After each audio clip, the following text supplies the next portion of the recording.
Hi guys, it's me, Bear Grylls, and we're out in the wild, searching for the dangerous chicken, or as it's more commonly known, the Chisken. These things are vicious. When they're around their babies, they could kill a man in just 10 seconds. Now, let's go poke it with a stick.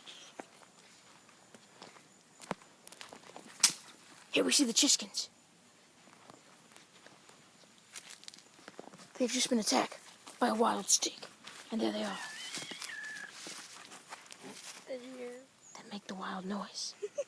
As you can see, there's a baby. She's sitting on them because she's fat. And she's trying to crush them before they grow up and try to kill her for her blood.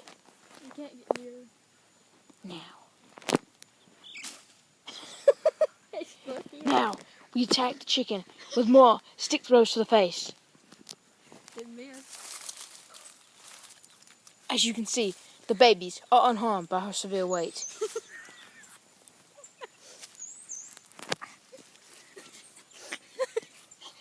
I can't stand it.